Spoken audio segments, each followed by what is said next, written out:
ஹிந்தி எதிர்ப்பு கிடையாது. ஹிந்தி திணிப்பை தடுக்கிற காரணத்தை சொல்லியிருக்காங்க. அந்த காலத்தில் அவ்வளோ இது போராடி இருக்காங்க. போராட்டத்தை கரெக்டாக சொல்லியிருக்காங்க. தமிழ் வாழ்க, வாழ்க தமிழ். படம் நல்லா இருக்கு. தமிழ் வாழ்க ரொம்ப அருமையாக நடத்துகிறாங்க. இன்றைய சூழ்நிலையில் இருக்கக்கூடிய இளைஞர்கள் பார்க்கக்கூடிய படம் 1967 பற்றி ஒரு சில நடிகர்கள் பேசிட்டு இருக்காங்க மைக்கில். ஆனால் அந்த மைக்கில் பேசக்கூடிய நடிகர்களுக்கு இந்த படத்தை பார்க்க சொல்லுங்கள். இந்த படத்தை பார்த்தா அந்த நடிகர் ஒன்றும் தெளிவாக பேசுவார். தமிழ் வாழ்க.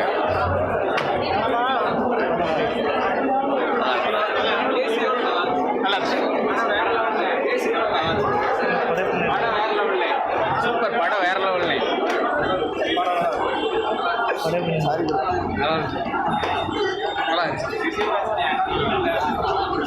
சேனை ஒன்று தேவை.